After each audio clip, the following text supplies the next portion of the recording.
नमस्कार दोस्तों, welcome to my channel Sarka academy. आज के इस वीडियो में हम लोग डिस्कस करेंगे 50 इंपॉर्टेंट एमसीक्यू क्वेश्चन समान अध्ययन से रिलेटेड है, जनरल स्टडी से रिलेटेड है। और ये 50 एमसीक्यू क्वेश्चन बहुत ही इंपॉर्टेंट है, विभिन्न प्रकार के एग्जाम में पूछे गए हैं। तो आज हम इनका राइट आंसर और उससे रिलेटेड जो भी अदर ऑप्शन है उस पर हम लोग डिस्कस करेंगे। ठीक है, तो वीडियो को शुरुआत करने के पहले यदि आपने चैनल को अभी तक सब्सक्राइब नहीं किया, प्लीज़ सब्सक्राइब जरूर कर लीजिए। और यदि आपको टॉपिक अच्छा लगे तो लाइक कर दे, शेयर कर दे। स्टार्ट करते हैं हम लोग क्वेश्चन नंबर 1। और दीनदयाल उपाध्याय ग्रामीण कौशल योजना किससे संबंधित है? ठीक है, तो दीनदयाल उपाध्याय ग्रामीण Kaushal Yojana is related to, तो इन चारों में जो आपका जो राइट आंसर आपका है इसमें, इन चारों में जो राइट आंसर है वो आपका रहेगा ऑप्शन ए, ग्रामीण विकास। इससे रिलेटेड है ग्रामीण विकास। तो ग्रामीण युवाओं को रोजगार परक जो है प्रशिक्षण दे करके आत्मनिर्भर जो बनाने का ये एक संकल्प है, ये योजना चलाई गई। क्या चला गया? ग्रामीण जो क्षेत्रों में जो युवाओं हैं उनको रोजगार परक प्रशिक्षण दे करके आत्मनिर्भर बनाने की योजना दीनदयाल उपाध्याय ग्रामीण कौशल योजना है आपका। अब यहाँ पर देखिए आपका औद्योगिक विकास तो उद्योग के क्षेत्रों की योजनाओं से संबंधित है। ठीक है, उद्योग के क्षेत्रों से संबंधित है। और शहरी विकास तो अमृत और स्मार्ट सिटी योजना से संबंधित है। अमृत और स्मार्ट सिटी योजना आपका शहरी विकास के लिए है। ठीक है, अब बात करते हैं सामाजिक विकास, तो सामाजिक कल्याण योजनाओं से संबंधित होता है। नेक्स्ट क्वेश्चन है, भारत में पहली औद्योगिक नीति कब अस्तित्व में आई? तो यहाँ पे आपका जो राइट आंसर होगा, इन चारों में जो राइट आंसर होगा वो ऑप्शन सी रहेगा, अप्रैल 1948। अप्रैल 1948 में पहली औद्योगिक नीति अस्तित्व में आया। ठीक है, अब यहाँ बात करते थोड़ा सा हम लोग इसको समझ लेते हैं कि जो औद्योगिक नीति है स्वतंत्रता के बाद, जब हमारा देश आज़ाद हुआ उसके बाद जो है औद्योगिक नीति 30 अप्रैल को यहाँ से 1948 में ये नीति अस्तित्व में आई। ठीक है, आज़ादी के बाद जो है पहली बार ये अस्तित्व में आया। अब हम बात करते हैं यहाँ पर नेक्स्ट क्वेश्चन की। यहाँ पर क्वेश्चन नंबर 3, भारत की नई औद्योगिक नीति 1991 आधारित है। तो नई औद्योगिक नीति 1991 आधारित है। इनमें से जो राइट आंसर है वो ऑप्शन डी है, उपर्युक्त सभी, ऑल ऑफ द अबव।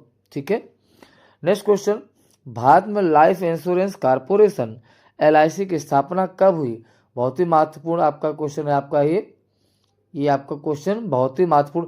अच्छा, एक पॉइंट और यहाँ पे कि जो औद्योगिक नीति है जो 1991 है उसको LPG नीति भी कहते हैं।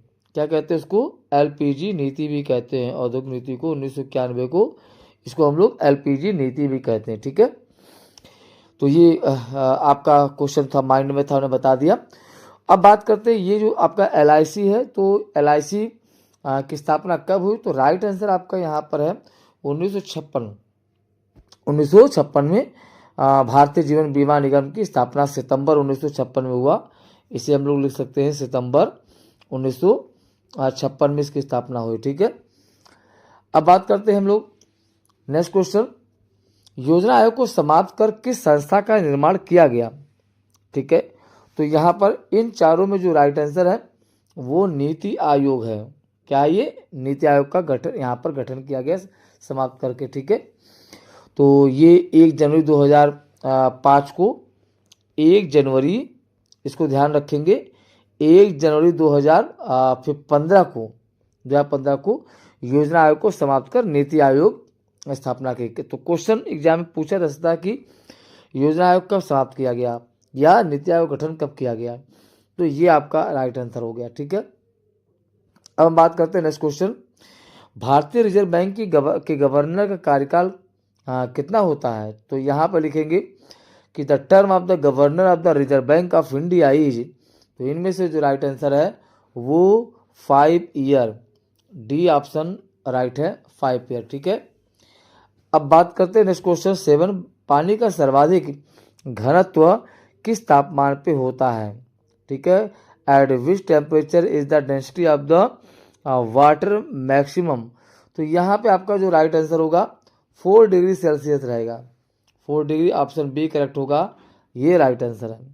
नेक्स्ट क्वेश्चन, प्रकाश की जो गति है सर्वाधिक किस माध्यम से होती है? तो प्रकाश की गति सर्वाधिक माध्यम होती है, इसे कहते हैं हम लोग निर्वात। ठीक है, निर्वात। ठीक है, जिसमें जो निर्वात है मतलब प्रकाश की गति निर्वात में सबसे अधिक है। ये मान लीजिए कि कम से कम 3 × 10⁻² 8 मीटर पर सेकंड। ठीक है, ये होती है प्रकाश की गति निर्वात में सबसे अधिक, यही होती है। ठीक है, ये इंपॉर्टेंट। क्वेश्चन नंबर 9, कौन सी धातु चाकू से काटी जा सकती है? तो कौन सी धातु चाकू से काटी जा सकती है? यहाँ पे आपका राइट आंसर है डी, सोडियम रहेगा। क्या रहेगा? सोडियम रहेगा। तो क्योंकि सोडियम जो है एक बहुत ही नरम धातु है, जिसे आसानी से, सोडियम क्या है? नरम धातु है और इसे आसानी चाकू से काटा जा सकता है। क्वेश्चन नंबर 10, विटामिन सी का रासायनिक नाम क्या है? वेरी इजी क्वेश्चन है। विटामिन सी का रासायनिक नाम, जिसे हम लोग एस्कॉर्बिक एसिड कहते हैं।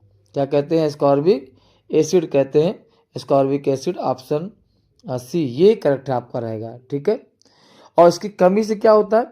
अगर विटामिन सी की कमी अगर हो जाती है तो विटामिन सी की कमी से ये भी इंपॉर्टेंट आपका है, स्कर्वी रोग होता है। क्या होता है? स्कर्वी रोग होता है। नेक्स्ट क्वेश्चन है, HTML .html किसका उदाहरण है? तो यहाँ पे आपका जो एग्जाम्पल होगा, इन चारों में जो right answer, option C correct होगा यहाँ पर, हाइपर टेक्स्ट मार्कअप लैंग्वेज। ठीक है, ये राइट आंसर है। Next question, question number 12, computer virus प्रभावित होता है, तो कंप्यूटर वायरस इफेक्टेड, तो यहाँ पे इन चारों में जो राइट आंसर होगा, सॉफ्टवेयर। क्या होगा? सॉफ्टवेयर, ये right answer. Question number 13, Chauphula किस प्रकार का नृत्य है? तो चौफुला आपका जो है एक सामूहिक नृत्य है, सामूहिक, तो ऑप्शन बी करेक्ट हो जाएगा, ग्रुप आपका डांस है ये। और एक पॉइंट आपको समझना है कि चौफुला जो है उत्तराखंड का, आपका उत्तराखंड का ये नृत्य है। चौफुला उत्तराखंड का ये आपका ये नृत्य है। ठीक है, और ये महिलाओं द्वारा सामूहिक में किया जाता है। नेक्स्ट क्वेश्चन, क्वेश्चन नंबर 14, मानस देव काव्य की रचना किसने की थी? तो मानस देव काव्य की रचना रघुनाथ बहुगुणा ने की थी, मानस देव काव्य की रचना। और ये ठीक है, ये उत्तराखंड की प्रमुख साहित्यिक कृति है। ये उत्तराखंड का, ये जो आपका उत्तराखंड का साहित्यिक कृति है। ठीक है, मानस देव काव्य। ठीक है, इसकी रचना बहुगुणा ने किया था, रघुनाथ बहुगुणा ने। क्वेश्चन नंबर 15, भारत का 29वां राज्य कौन सा है? तो भारत का 29वां राज्य तो तेलंगाना है। क्या है ये? भारत का 29वां राज्य तेलंगाना है। ठीक है, तो यहाँ पे एक चीज आपको समझना होगा कि 2 जून 2014 को ये 29वां राज्य बना आपका। ठीक है, तो यहाँ से आपका एक क्वेश्चन आपका और रेडी हो गया। नेक्स्ट बात करते हैं क्वेश्चन नंबर 16 कि PSLV C-37 द्वारा कितने उपग्रह एक साथ प्रक्षेपित किए गए? तो यहाँ पे आपका राइट आंसर हो जाएगा 104। ठीक है, तो यहाँ एक चीज समझ लेते हैं इससे कि इसरो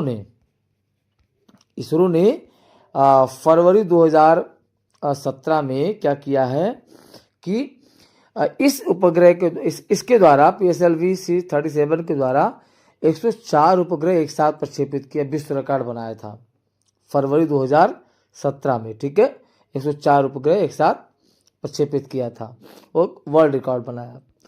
नेक्स्ट, नीति आयोग के प्रथम उपाध्यक्ष कौन थे? तो नीति आयोग के प्रथम उपाध्यक्ष, ऑप्शन ए करेक्ट है, अरविंद पनगड़िया। ये ठीक है, ये पहले नीति आयोग के CEO।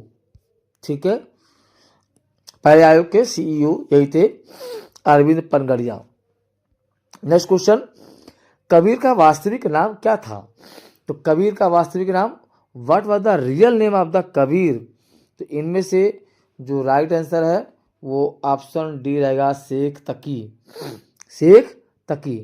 तो हालांकि और कबीरदास जी के बारे में आपको तो पता ही होगा कि इनका पालन एक मुस्लिम जुलाहा के परिवार में हुआ था और उनका नाम शेख तकी रखा गया था। ठीक है, लेकिन संत जो रामानंद है, संत जो है संत रामानंद जो है के शिष्य बनकर इन्होंने भक्ति आंदोलन में महत्वपूर्ण जो है योगदान अपना दिया था। तो इनके शिष्य थे कबीरदास जी संत रामानंद के, और भक्ति आंदोलन में प्रमुख अपना योगदान दिया। अब तो रहीम दास जी पे देख लेते हैं, रहीम पे देख लेते हैं। तो रहीम जो है एक अब्दुल रहीम खानखाना अकबर के नवरत्नों में से एक कवि थे। जो रहीम जी हैं ये खानखाना अब्दुल रहीम, ठीक है, इन्हें कहते हैं, और खानखाना अकबर के नवरत्नों में से एक कवि थे। और यहाँ पे रामानंद जो है ये कबीर के संत थे रामानंद जी। ठीक है, और रामदास जो जी आप रामदास हैं, तो ये छत्रपति शिवाजी के गुरु संत रामदास थे। रामदास जी कौन थे? छत्रपति शिवाजी के गुरु थे। ठीक है, अब नेक्स्ट क्वेश्चन की बात करते हैं। क्वेश्चन नंबर 19, भारत का सबसे बड़ा राज्य क्षेत्रफल के अनुसार कौन सा है? तो which is the largest state of India by area? तो इनमें से जो राइट आंसर होगा वो ऑप्शन सी करेक्ट होगा, राजस्थान भारत का सबसे बड़ा राज्य है। और एक पॉइंट हम आपको बता देते हैं कि लगभग ये मान चलिए कि देश के कुल जो क्षेत्रफल का कम से कम 10.4%, ठीक है, 10.4% ये भाग को घेरता है। ठीक है, अब बात करते हैं हम लोग नेक्स्ट क्वेश्चन नंबर 20, विश्व संस्कृति महासभा का आयोजन कहाँ हुआ? तो विश्व संस्कृति महासभा का आयोजन यहाँ पे इन चारों में जो राइट आंसर है ऑप्शन ए नई दिल्ली में हुआ। कहाँ हुआ? नई दिल्ली में। अब विश्व संस्कृति महासभा का आयोजन ये आप मान चलिए कि 2016 में आर्ट ऑफ लिविंग फाउंडेशन द्वारा ये दिल्ली में आयोजित किया गया था। आर्ट ऑफ लिविंग फाउंडेशन द्वारा दिल्ली में आयोजित किया गया था। ठीक है, तो आपका राइट आंसर ये रहेगा। नेक्स्ट, किसे मिसाइल मैन ऑफ इंडिया कहा जाता है? किसे मिसाइल मैन ऑफ इंडिया कहा जाता है? तो ये देखिए बहुत ही इंपॉर्टेंट क्वेश्चन है और इजी भी है, क्योंकि अगर आपने पढ़ा होगा APJ अब्दुल कलाम। ठीक है, आपका APJ अब्दुल कलाम ये भारत के पूर्व राष्ट्रपति थे और इसे मिसाइल मैन कहते हैं। और एक पॉइंट और है कि इन्होंने अग्नि और पृथ्वी मिसाइलों का नेतृत्व किया। कौन सा? अग्नि एंड पृथ्वी मिसाइलों का इन्होंने लीडरशिप किया, नेतृत्व किया। ठीक है, और अब बात करते हैं कि जो विक्रम साराभाई यहाँ पर एक, इससे भी हम लोग समझ लेते हैं कि जो विक्रम साराभाई यहाँ पर, तो विक्रम साराभाई जो है इसरो के संस्थापक और थे। इसरो के संस्थापक कौन थे? इसरो के संस्थापक यहाँ पर लिखेंगे विक्रम साराभाई। इसरो के संस्थापक विक्रम साराभाई, और अंतरिक्ष कार्यक्रम के जनक कहते हैं इनको, अंतरिक्ष कार्यक्रम के जनक। CV रमन के बारे में क्या है कि ये जो भौतिक वैज्ञानिक है, CV रमन भौतिक वैज्ञानिक है। ठीक है, और रमन प्रभाव का खोजकर्ता। और बात करते अगला होमी भाभा, तो परमाणु कार्यक्रम के जनक थे ये। होमी भाभा कौन थे? परमाणु कार्यक्रम के ये जनक थे। ठीक है, तो आपका ये क्वेश्चन हो गया। क्वेश्चन नंबर 22, लाल रक्त कणिकाएं कहाँ बनती हैं? तो आप लिखेंगे कि where are the red blood cells RBC form. तो इन चारों में जो राइट आंसर होगा वो रहेगा अस्थि, मज्जा, बोन, मैरो में, यहाँ पर। ठीक है, लाल रक्त कणिकाएं। और इसको बात को समझ लेते हैं कि इनका जो टाइम होता है वो 120 दिन, 120 दिन तक ये लाल रक्त कणिकाएं ये जीवित रहती है। और इनमें हीमोग्लोबिन होता है। क्या होता है इसमें? हीमोग्लोबिन होता है, हीमोग्लोबिन रहता है। ठीक है, लाल रक्त कणिकाओं में। और यहाँ पर बात करते हैं आप अगला जो है गुर्दा, तो रक्त से जो अपशिष्ट पदार्थ है, गुर्दा आपका किडनी है, तो इस रक्त से अपशिष्ट पदार्थ को बाहर निकालता है, किडनी बाहर निकालता है। ठीक है, और तिल्ली जो है आपका ये स्प्लीन जो है ये RBC, पुरानी RBC को नष्ट करता है। क्या करता है? पुरानी RBC को नष्ट करता है, और यकृत जो है रक्त का शुद्धिकरण करता है। अब बात करते हैं लीवर में चीज़ें, बहुत सारी चीज़ें जो है सब पार्ट होते हैं लीवर के, तो इसका अपना अलग फंक्शन होता है। तो बात करते हैं लोग नेक्स्ट क्वेश्चन नंबर 23, ओजोन परत वायुमंडल के किस स्तर पे पाई जाती है?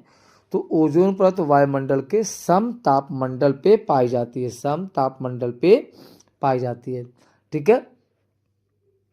और ये पृथ्वी को पराबैंगनी किरणों से बचाती है। क्या करती है? जो पृथ्वी को पराबैंगनी किरणों से बचाती है, ओजोन की परत, ठीक है। नेक्स्ट बात करते हैं, देखिए यहाँ पर क्षोभ मंडल जो होते हैं वो बादल वर्षा इसी स्तर में होती है। क्षोभ मंडल में क्या होता है? बादल जो होते हैं और वर्षा इसी स्तर पे होता है, ठीक है।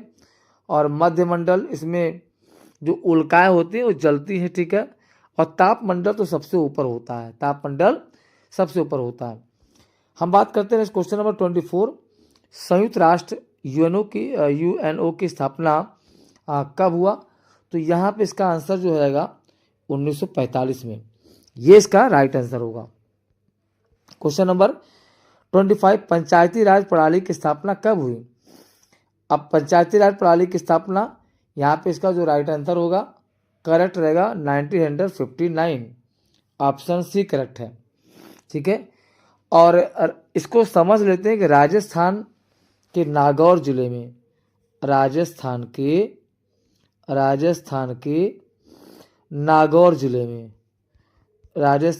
नागौर जिले में पहली बार 2 अक्टूबर 1959, 2 अक्टूबर 1959 को ये पंचायती राज प्रणाली पहली बार लागू हुआ, ठीक है।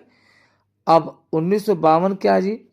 1952 जो है इसमें प्रथम पंचवर्षीय योजना का वर्ष है, प्रथम पंचवर्षीय योजना का 1952 में, ठीक है। 1956 में ये द्वितीय योजना काल का संबंध है। और 1962 तो आप जान ही रहे, चीन युद्ध का समय है, समय था 1962 का, ठीक है, इंडिया और चाइना के बीच में। क्वेश्चन नंबर 26, संविधान सभा का गठन कब हुआ था? तो इनमें से संविधान सभा गठन 1946 में, संविधान सभा का गठन 1946, मतलब हम एक मतलब 9 दिसंबर 1946 में संविधान सभा गठन किया गया था, डॉक्टर राजेंद्र प्रसाद इसके अध्यक्ष थे। कौन अध्यक्ष थे? डॉक्टर राजेंद्र प्रसाद इसके अध्यक्ष थे, ठीक है। हम बात करते हैं 47 में अपना देश आज़ाद ही हुआ था, 1948 में संविधान का प्रारूप तैयार हुआ था, और 1950 में संविधान लागू हुआ था, ठीक है। नेक्स्ट क्वेश्चन, नियंत्रक एवं महालेखा परीक्षक सीएजी किसके प्रति उत्तरदायी है? तो ये आपका आंसर होगा पार्लियामेंट। क्या आंसर होगा? पार्लियामेंट, ठीक है। अब बात कर लेते हैं यहाँ पर जो नियंत्रक और महालेखा परीक्षक का सीएजी जो है, ये आर्टिकल ये कह सकते हैं आर्टिकल जो है 148 148 आर्टिकल 148 के अंतर्गत इसकी नियुक्ति होती है, ठीक है। नेक्स्ट क्वेश्चन है यहाँ पर 28, कौन सा ग्रह लाल ग्रह कहलाता है? तो ये आपका मंगल ग्रह कहलाता है, मार्स, ठीक है। अब ये शुक्र, इसे पृथ्वी की बहन कहते हैं, शुक्र को पृथ्वी क्या कहते हैं? इसको वीनस को पृथ्वी की इसको बहन कहते हैं, ठीक है। अब बात करते हैं हम लोग नेक्स्ट, विश्व पर्यावरण दिवस कब मनाया जाता है? तो विश्व पर्यावरण दिवस यहाँ पे आपका राइट आंसर होगा 5 जून को मनाया जाता है, ठीक है, 5 जून को मनाया जाता है। और ये जो स्टार्ट हुआ विश्व पर्यावरण दिवस, ये 1972 में स्टॉकहोम सम्मेलन के बाद स्टार्ट हुआ था। 1972 में स्टॉकहोम सम्मेलन के बाद इसकी शुरुआत हुआ था, ठीक है। और जो 22 अप्रैल है, ये क्या है? 22 अप्रैल पृथ्वी दिवस के रूप में होता है। किसमें? पृथ्वी दिवस, ठीक है। अर्थ डे आपका हो गया, अर्थ डे।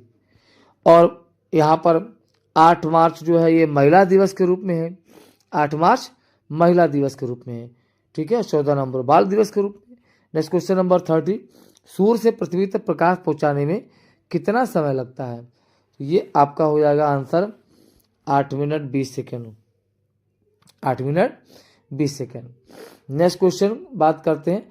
अच्छा, एक पॉइंट है, इसको समझ लेते हैं कि प्रकाश की जो गति होती है, ये मान के चलते हैं लगभग कि सन, सूर्य और अर्थ, पृथ्वी के बीच में लगभग जो डिस्टेंस है, ये मान चलिए कि 14.96, 14.96 करोड़, इतना डिस्टेंस है। और जो प्रकाश की जो गति होती है, प्रकाश की जो है गति कम से कम ये मान चले कि 3 × 10⁻⁸ 8 मीटर पर सेकंड, ये इतनी गति होती है। इस गति से दूरी को तय करने में जो टाइम लगता है वो 8 मिनट 20 सेकंड का। ठीक है। क्वेश्चन नंबर 31, किस अंग को रक्त शुद्धिकरण यंत्र कहा जाता है? किस अंग को रक्त शुद्धिकरण यंत्र कहा जाता है? तो वेरी इजी और इम्पोर्टेंट क्वेश्चन है। किडनी क्या करती है? किडनी जो अपशिष्ट पदार्थ होती है वो रक्त से छानती है। ठीक है, मूत्र के रूप में बाहर निकालती है, यूरिन के रूप में बाहर निकालती है। नेक्स्ट क्वेश्चन है क्वेश्चन नंबर 32, विश्व स्वास्थ्य संगठन की स्थापना कब हुआ?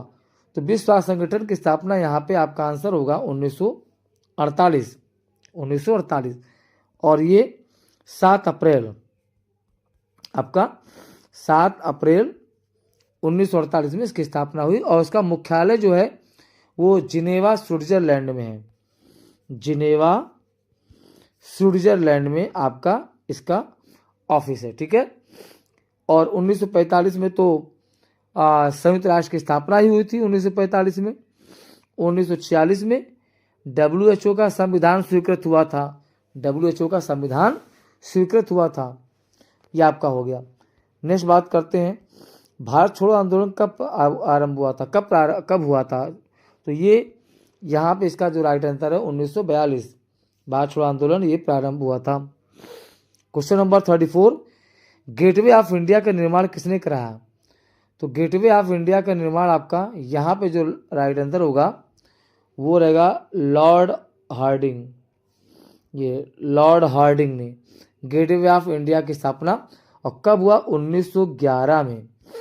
1911 में लॉर्ड हार्डिंग के भारत आगमन की स्मृति में जो इसका जो है निर्माण कराया गया गेटवे ऑफ इंडिया का। ये बात समझ लीजिए फिर से कि 1911 में गेटवे ऑफ इंडिया का जो निर्माण कराया गया, गेटवे ऑफ इंडिया का जो निर्माण कराया गया लॉर्ड हार्डिंग की भारत आगमन की स्मृति में कराया गया। और ये मुंबई में स्थित है। ठीक है, ये मुंबई में स्थित है आपका गेटवे ऑफ इंडिया। सब जानते हैं इसको, बट क्यों इसका निर्माण कराया गया ये बहुत कम लोग जानते हैं कि लॉर्ड हार्डिंग के आगमन की स्मृति में ये कराया गया। ठीक है। अब बात करते, देखिए लॉर्ड कर्जन जो है ये बंग भंग के समय वायसराय थे। ये बंग भंग के समय वायसराय थे। लॉर्ड मिंटो जो है ये 1909 में, लॉर्ड मिंटो 1909 के सुधारकों से संबंधित हैं। और लॉर्ड रीडिंग जो है ये गांधी इरविन समझौते के समय वायसराय थे। ठीक है, तो आपका ये आंसर हो गया। राष्ट्रीय आय किसे कहा जाता है?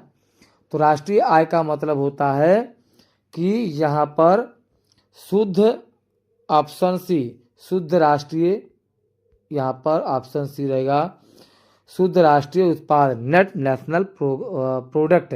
ठीक है, ये मतलब देश में एक वर्ष में उत्पादित जितने भी समस्त वस्तुएं होती हैं और जो सेवाओं का शुद्ध मूल्य जो होता है ये कहलाता है राष्ट्रीय आय। ठीक है, इसको बाद में हम लोग कभी आगे टॉपिक लाएंगे, इस पर डिस्कस करेंगे। तो ये आपका हो गया option C. Question number 36, RBI की स्थापना कब हुई? तो ये आपका आंसर होगा 1935। क्या होगा? 1935 में। और 1935 का मतलब 1 अप्रैल आपका हो जाएगा 1 अप्रैल 1935 में आरबीआई की स्थापना हुई। ठीक है, ये आपका। और इसे राष्ट्रीयकृत जो किया गया 1949 में किया गया। आरबीआई को राष्ट्रीयकृत जो किया गया वो 1949 में किया गया, राष्ट्रीयकृत। ठीक है, तो ये आपका आंसर हो गया यहाँ पर। नेक्स्ट क्वेश्चन बात करते हैं, नाबार्ड ये की स्थापना कब हुई? तो आपका आंसर होगा 1982। ये इसका राइट आंसर होगा 1982।